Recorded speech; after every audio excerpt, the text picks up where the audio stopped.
My full name is Amelia Rose Earhart, and my parents, Debbie and Glenn Earhart, with the same spelling of the same last name, when I came along, they decided they were going to go for it and give me this famous name and be a namesake of Amelia Earhart. Flying was my real passion, and Amelia Earhart and that connection to her may have got me into the aviation world, but that love of flying really is what kept me in it and helped me continue that flight around the world.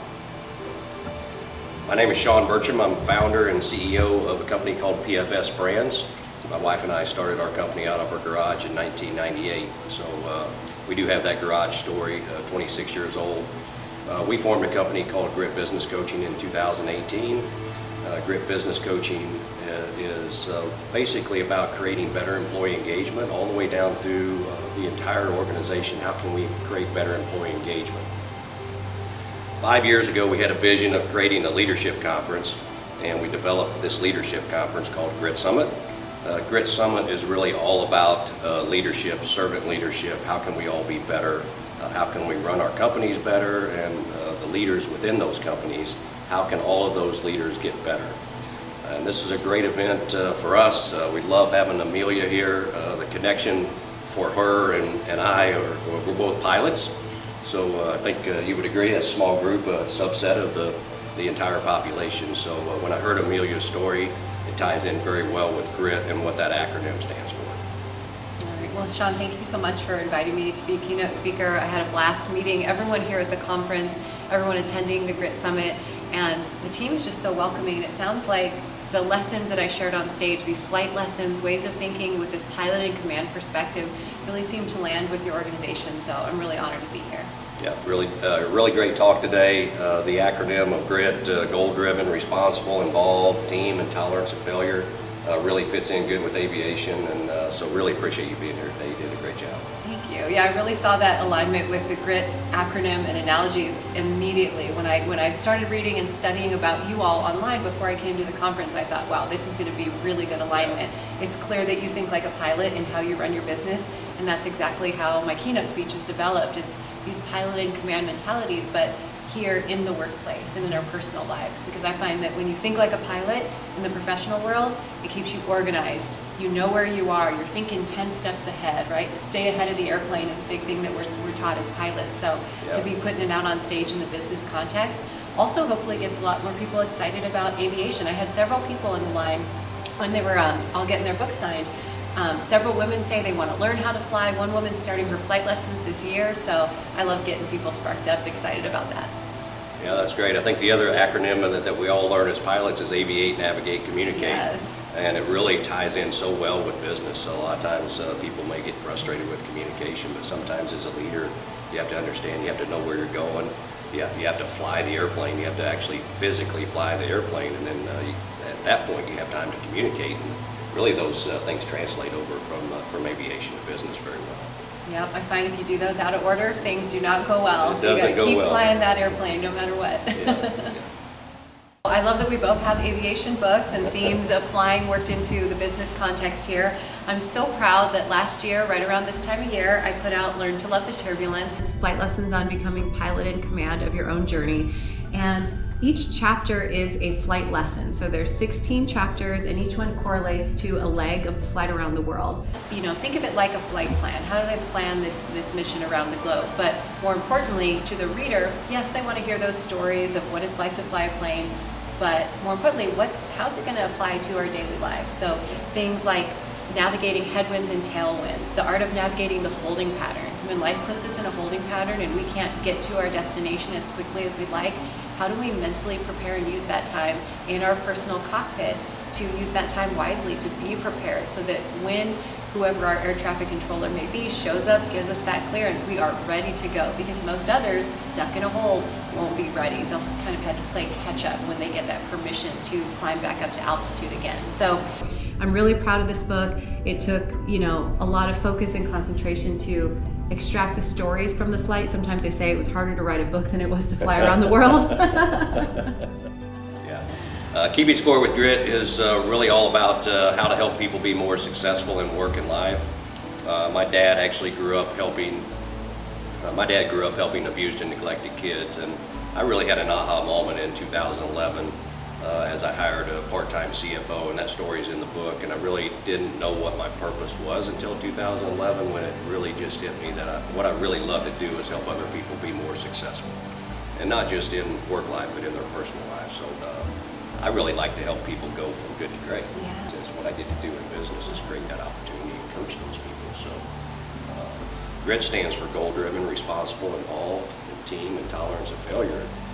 And I didn't realize how many people didn't set goals. And that's really, it was really compelling in 2011 when I read stats that only 17% of the people set goals, much like you, I'm sure, from a young age. To do what you do, you probably always had a goal-driven mindset. And most people don't think that way. So in business and in life, we like to teach people how to set goals, and the last T, tolerance of failure, how to accept those failures and learn from them and get better.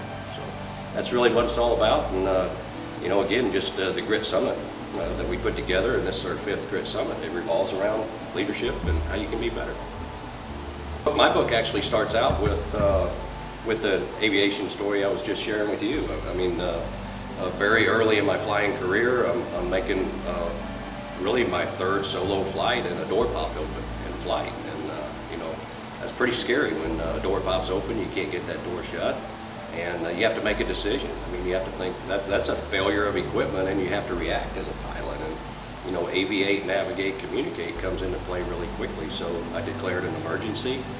Unfortunately, landed at Whiteman Air Force Base, and they don't like general aviation pilots to land there. So it was a pretty intense process, and went through several hours of interrogation. But at the same time, I was on the ground and I was safe, which is good. They teach you when you're going through aviation school, it's all about, hey, you got to make a call, and I felt very good that I was on the ground and I was safe. So.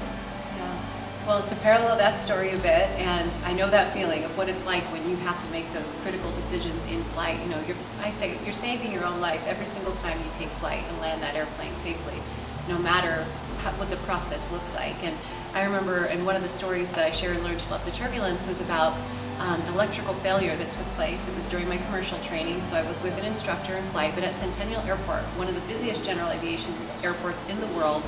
We take off and we're getting ready, just blue sky day, beautiful conditions to go and do a nice day of training. On takeoff, we're about 300 feet off the ground, and all of a sudden the cockpit goes dark. And my brain kicks in with, okay, go back to those procedures. What have you studied and trained for? Because in piloting, we love repetition, we love redundancy. We study our checklists, our procedures over and over and over again, so that in the event of a chaotic situation, a turbulent moment, fight or flight kicks in, right? The human response is panic. In that moment though, both my instructor and I, who I could tell he had a little bit of that panic in him as well, but we had been working so well together, instantly it kicked in. The engine's still running because the electrical system is not connected to the engine. The plane's still flying. So just like you said, Shawn, aviate, navigate, communicate, keep flying the airplane. So we kept climbing with an electrical failure. Well, with your electrics, or with the electricity out in the plane, you can't call the tower. So I say to my instructor at the time, who was also named Shawn, A little irony there. I know, a little irony there. I said, Shawn, you have the airplane. He said, I have the airplane. You have the airplane, right? We love positive exchange of controls. He took it, I took my headset off, I picked up my iPhone, and I called the tower. And I said, we have full electrical failure, we need to land. They said, clear to land, clear us right away. So you have to think in that moment, okay, what resources do I have in my control, right? I could panic, I could have that feeling of resignation like I talked about during the keynote speech, and that could have made it much worse, right? It could have been a fatal crash. When you're that close to the ground, if you lose control of the airplane and you go into a spin, you're done. So I really think of that as a real teachable moment from my instructor, but also the two of us working together as a team. And once we got that plane down safely, we realized that after a maintenance inspection, the engine hadn't, or the electronic system hadn't really been, or the electrical system really hadn't been charged fully. It hadn't had that full time to charge up. And we said, okay, we're done for today, but we got back up in the plane the very next day.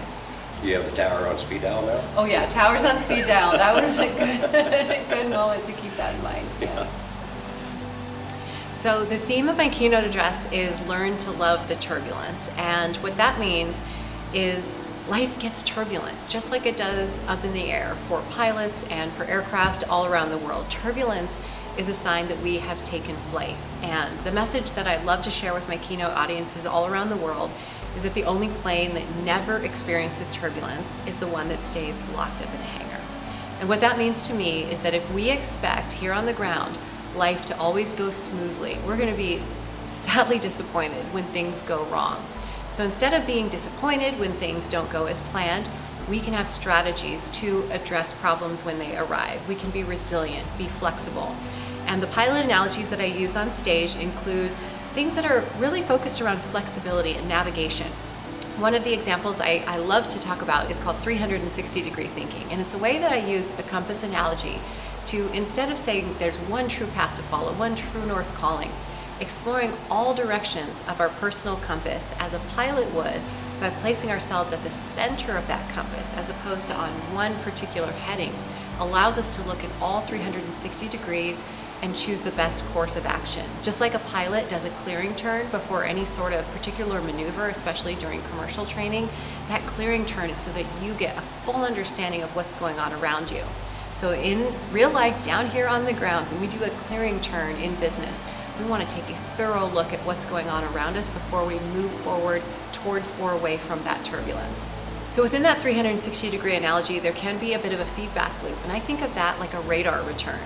The way radar works is we send a signal out so that it bounces off information and then comes back to us. So when we are assessing and looking around in all 360 degrees, when we want to get information around what's going on around us, we need to reach out. We need to be in communication. We need to use all of those resources to not only know where we're going, but also what's around us and what direction other aircraft and other objects and items are headed, right? Those issues and factors in life.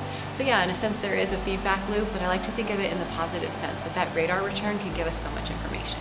I find these ideas and concepts to be really practical.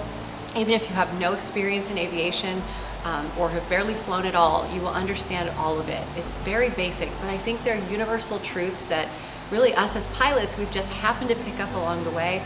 But myself as a professional speaker and a former news reporter and all of that, it's culminated into this message that shows that life can go in a lot of different directions, but we better be ready for those bumps when they arise.